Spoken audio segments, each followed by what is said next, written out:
उपसर्ग और प्रत्यय ये दोनों ही शब्द रचना का प्रमुख अंग है। एक ही शब्द से कई शब्द बनाने से न केवल भाषा बल्कि साहित्य भी समृद्ध होता है। उपसर्ग और प्रत्यय के माध्यम से नए शब्दों का निर्माण किया जाता है। उपसर्ग शब्द वास्तव में दो शब्दों उप और सर्ग के योग से बना है। उप का अर्थ है समीप, निकट या फिर पास में, जबकि सर्ग का अर्थ है सृष्टि करना या रचना करना। यानी उपसर्ग का अर्थ है पास रहकर दूसरे नए अर्थ वाले शब्द की रचना करना। उपसर्ग को अव्यय भी कहा जाता है। तो दोस्तों अब हम लोग जानेंगे उपसर्ग की परिभाषा के बारे में। दरअसल उपसर्ग वे शब्दांश होते हैं जो किसी सार्थक शब्द के पहले लगकर उसके अर्थ को परिवर्तित करके उसे विशेष अर्थ प्रदान करते हैं। जैसे नी जोड़ दान बराबर निदान, खुश जोड़ हाल बराबर खुशहाल, अनु जोड़ कुल बराबर अनुकूल।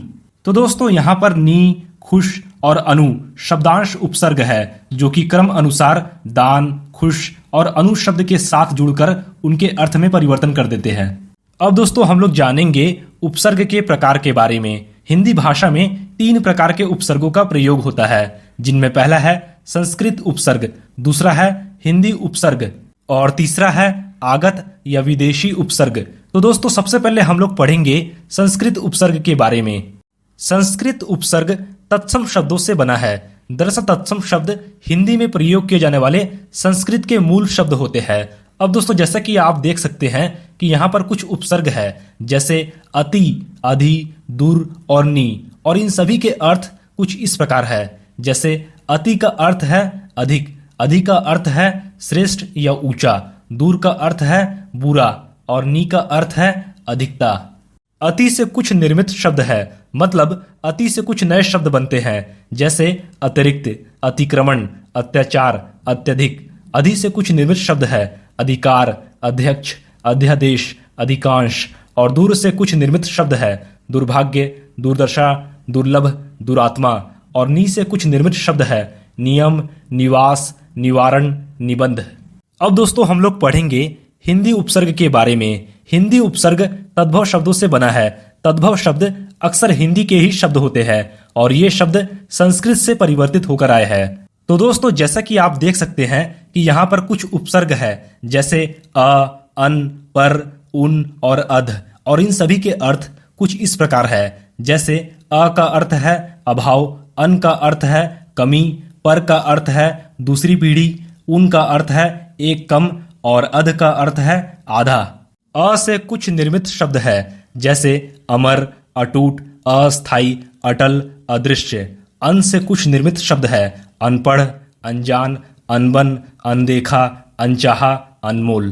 पर से कुछ निर्मित शब्द है, परलोक, परोपकार, परदादा, परपोता।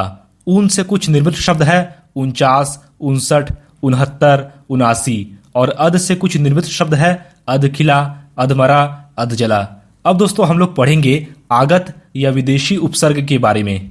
विदेशी उपसर्ग में अरबी, फारसी, उर्दू और अंग्रेजी जैसे विदेशी भाषाओं से आए हुए उपसर्ग का प्रयोग किया जाता है और अब इन्हें हिंदी भाषा में स्वीकार कर लिया गया है।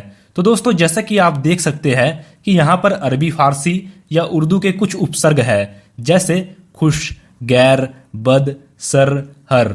और इन सभी के अर्थ कुछ इस प्रकार है। जैसे खुश का अर्थ है शुभ या अच्छा, गैर का अर्थ है दूसरा, बद का अर्थ है बुरा, सर का अर्थ है मुख्य या प्रधान और हर का अर्थ है प्रत्येक। खुश से कुछ निर्मित शब्द है, जैसे खुशहाली, खुशनुमा, खुशखबरी, खुशबू। गैर से कुछ निर्मित शब्द है, गैर कानूनी, गैर आदमी, गैर सरकारी। बद से कुछ निर्मित शब्द है, बदतर, बदकिस्मत, बदतमीज। सर से कुछ निर्मित शब्द है, सरकार, सरदार, सरताज, सरपंच। और हर से कुछ निर्मित शब्द है, हर रोज, हरदम, हर साल। तो दोस्तों इसी तरह अंग्रेजी के उपसर्ग, उसके अर्थ और उसके निर्मित शब्द नीचे दिया गया है।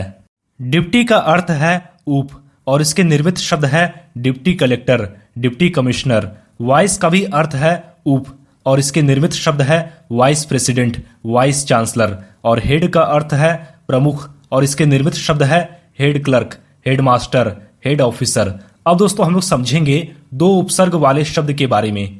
हिंदी भाषा में कुछ शब्द ऐसे भी है जिनमें एक साथ दो उपसर्ग लगते हैं, जैसे अ और प्रति। ये दोनों उपसर्ग किसी मूल शब्द अक्ष से मिलकर नए शब्द के रूप में बनते हैं अप्रत्यक्ष। इसी प्रकार सु और प्र ये दोनों उपसर्ग किसी मूल शब्द सिद्ध से मिलकर नए शब्द के रूप में बनते हैं सुप्रसिद्ध। तो दोस्तों अब हम लोग जानेंगे कि प्रत्यय क्या होता है। दरअसल प्रत्यय शब्द दो शब्दों प्रति और अय से मिलकर बना है। प्रति का अर्थ है साथ में पर बाद में, जबकि अय का अर्थ है चलने वाला। इसी तरह प्रत्यय का अर्थ है शब्दों के साथ पर बाद में चलने वाला या लगने वाला। अब दोस्तों हम लोग पढ़ेंगे प्रत्यय की परिभाषा के बारे में। कुछ शब्दांश किसी शब्द के अंत में जुड़कर उसके अर्थ में परिवर्तन कर देते हैं, ऐसे शब्दांशों को प्रत्यय कहते हैं। अब हम लोग जानेंगे प्रत्यय के प्रकार के बारे में। प्रत्यय दो प्रकार के होते हैं, जिनमें पहला है कृत प्रत्यय और दूसरा है तद्धित प्रत्यय। सबसे पहले हम लोग पढ़ेंगे कि कृत प्रत्यय क्या होता है। जो प्रत्यय क्रिया या धातुओं के अंत में लगकर संज्ञा या विशेषण शब्द बनाते हैं उन्हें कृत प्रत्यय कहते हैं। कृत प्रत्ययों से निर्मित शब्द को कृदंत कहते हैं। तो दोस्तों अब हम लोग कृत प्रत्यय को कुछ उदाहरणों के माध्यम से समझेंगे, जिनमें पहला है धातु या क्रिया से निर्मित संज्ञा शब्द। जैसे सुन में प्रत्यय वाई मिलकर संज्ञा शब्द सुनवाई बनता है, चढ़ में प्रत्यय आई मिलकर संज्ञा शब्द चढ़ाई बनता है और सिल में प्रत्यय आई मिलकर संज्ञा शब्द सिलाई बनता है। इसी प्रकार धातु या क्रिया से निर्मित विशेषण शब्द को भी आप यहाँ देख सकते हैं। जैसे चमक के साथ प्रत्यय ईला मिलकर विशेषण शब्द चमकीला बनता है और होन के साथ प्रत्यय हार मिलकर विशेषण शब्द होनहार बनता है। तो दोस्तों अब हम लोग पढ़ेंगे कि तद्धित प्रत्यय क्या होता है। जो प्रत्यय क्रिया को छोड़कर संज्ञा, सर्वनाम और विशेषण के अंत में लगकर उनमें विशेषता लाते हैं या नए अर्थ वाले शब्द बनाते हैं, वे तद्धित प्रत्यय कहलाते हैं। तद्धित प्रत्ययों से निर्मित शब्दों को तद्धितांत कहते हैं। तो दोस्तों अब हम लोग तद्धित प्रत्यय को कुछ उदाहरणों के माध्यम से समझेंगे, जिनमें पहला है संज्ञा शब्द बनाने वाले प्रत्यय। जैसे सोना एक शब्द है और यह प्रत्यय आर के साथ मिलकर निर्मित संज्ञा शब्द के रूप में बनता है सुनार। मानव में प्रत्यय ता मिलकर मानवता बनता है।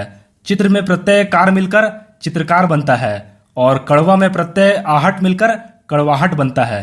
इसी प्रकार विशेषण शब्द बनाने वाले प्रत्यय को भी आप यहाँ देख सकते हैं।